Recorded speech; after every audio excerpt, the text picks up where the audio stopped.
Our next speaker is Igor Lyubashenko. He is an assistant professor at the University of Warsaw.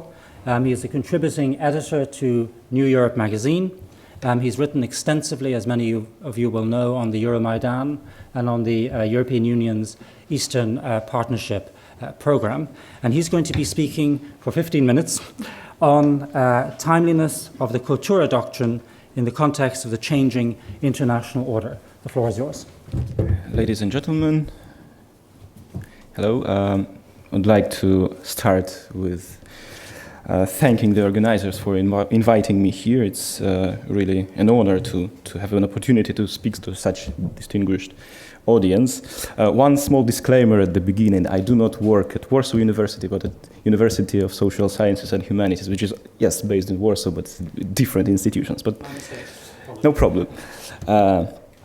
Anyways, yes, I would like to talk a little bit about the timeliness of Kultura doctrine in the context of changing international order, because I think that, like any other bilateral relations, Polish-Ukrainian relations cannot be thought of beyond existing international order. And I would like to start at the point where Paweł Kowal ended.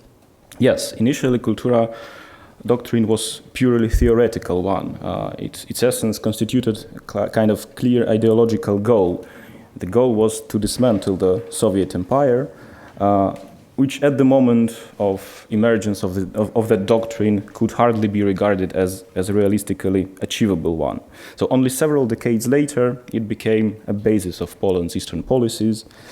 What is important, this happened only after a significant shift of international order, after the initial theoretical goal of the Kultura doctrine was achieved and the Soviet Union ceased to exist.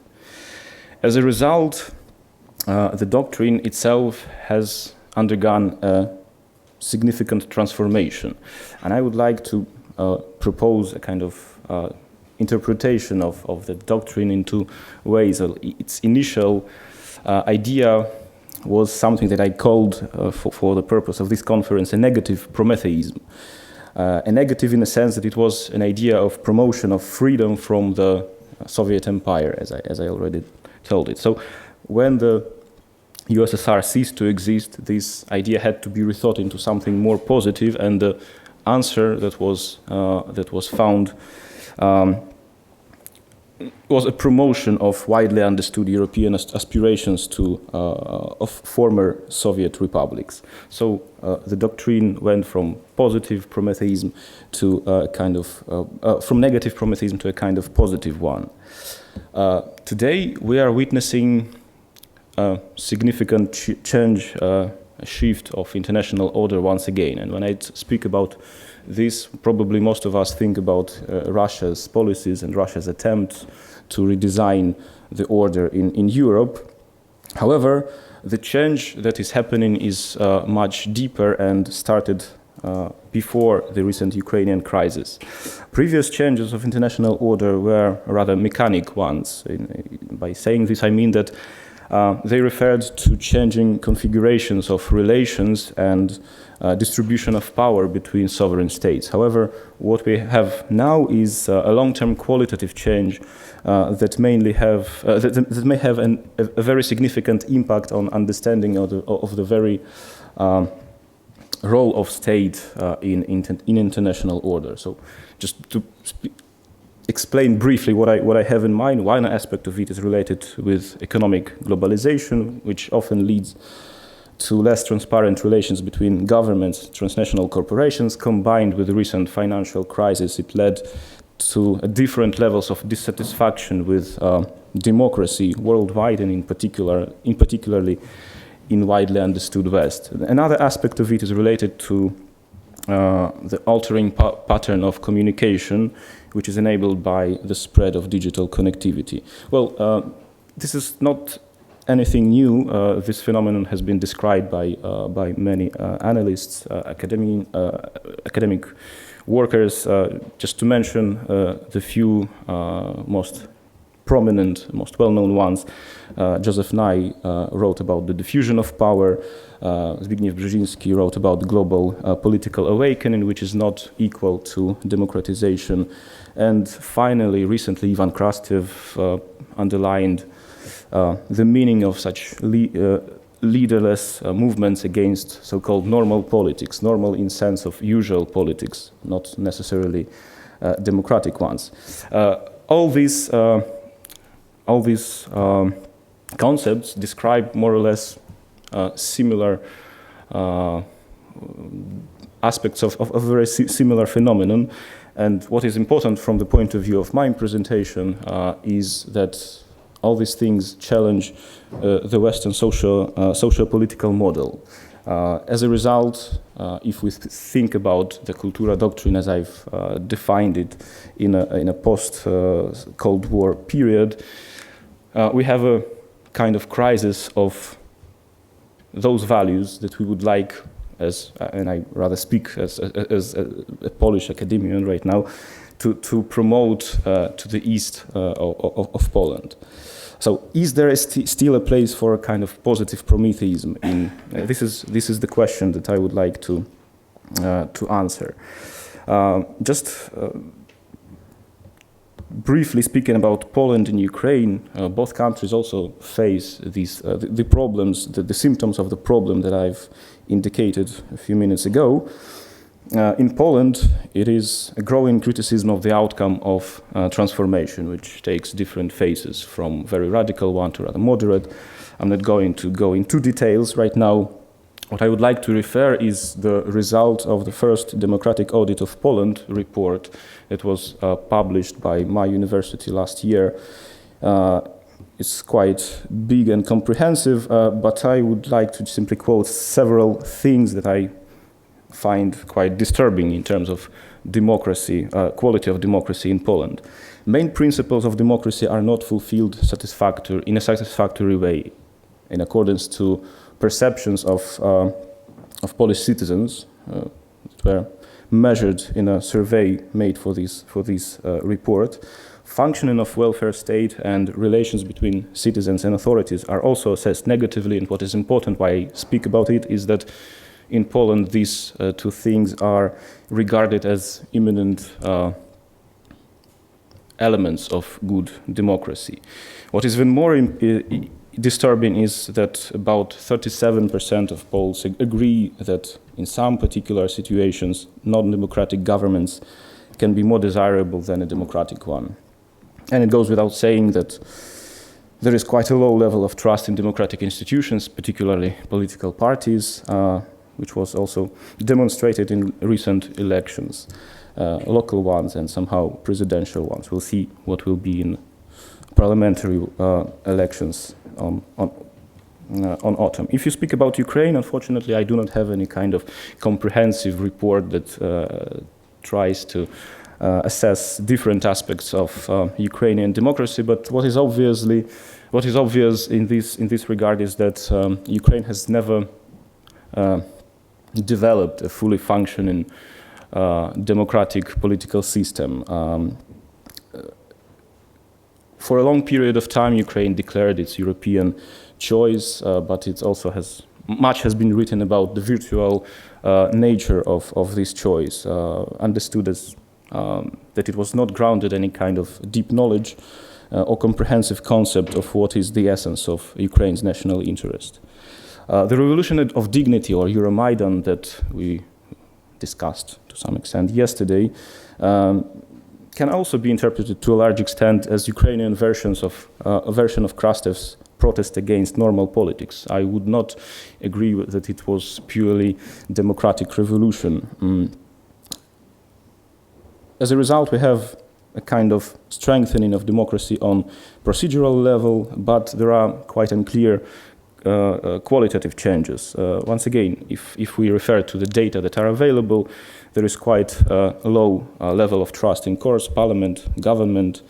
And what is also important, I guess, that a very interesting phenomenon of a huge volunteer movement that emerged after the Euromaidan during the war, which is quite often presented as a vitality of Ukraine's civil society, I would rather argue that to a large extent it is an example of mistrust in state institutions. So as a result, we have such a problem that the following interpretation comes to mind when we say about current policies of Poland towards Ukraine. Polish society does not fully believe in what its government is promoting. Ukraine society seems to lack enough civic maturity which is necessary to build genuine democracy, and European Union's rhetoric is focused on procedural aspects of democracy, which are quite important but not sufficient. At the same time, the EU is obviously also facing the problem of democratic deficit on its own. Summing up, my diagnosis is the following. The Kultura doctrine right now, and also it's very important that Paweł Kowal before me expressed this idea that it was never defined in a clear way what it actually means, but everybody refers to it. So this Kultura doctrine right now remains a good for describing the desirable state of coexistence between Poland and Ukraine. And here I would like to refer to yesterday's Jarosław Hrycak presentation and words about no need of changing the paradigm of relations. This is what more or less I mean in this case. But at the moment, the Kultura doctrine does not provide the basis for cooperation.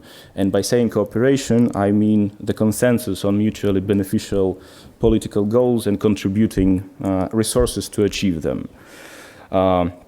Much have been spoken about the Russian factor, because obviously the Russian factor right now brings back the importance of this negative Prometheism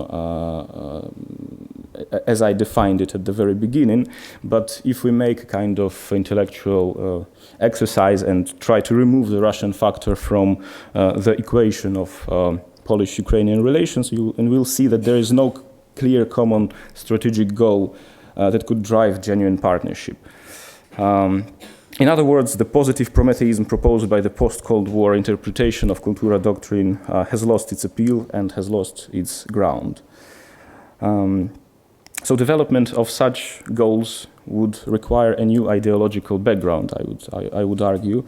And finally, where can we look for this renewed positive Prometheism? Stanley actually asked me to think about it. I was thinking quite long, but truth be said is that it is quite hard to predict and propose development of ideological movement. So my proposal to think is that the rethinking of the essence of democracy could be such an element that could maybe, in case that we'll find a working solution to a challenge of the crisis of democracy in a changing global international order, might bring Poland and Ukraine back to the same team on a global arena. So what are the prerequisites for such kind of developments? In case of Ukraine, it's obviously kind of political modernization is obviously needed. It is inseparable, I would say, from the physical survival of the state. An advantage of Ukraine in this situation is also paradoxically a unique experience that is connected with the war that the current generation in Western Europe does not have. So this is something that Ukrainian new generation can bring into such a debate on renewed essence of democracy. Poland's democratic roots are, of course, much stronger, but as I've tried also to signal, the everlasting democracy should not be taken for granted in Poland's case as well. So advantage of Poland in this debate would be a rooting in Western institutions and thus being a kind of transmission between the debate that is happening in the West and in the East. So the very last words I would also like to underline that this proposal of rethinking the essence of democracy as a new basic element of positive Prometheism, as I call it, it does not constitute any kind of concrete political program, obviously. So it is rather, going back to these initial days of Kultura doctrine, it is a proposal for intellectuals to think about it, and maybe in some period of time just like the initial cultura transferred into doctrine, into real politics, it might transfer once again. But this is, of course, just a kind of a fantasy from my side at the very end. So I will stop here. Thank you very much for attention. I hope we'll discuss these things.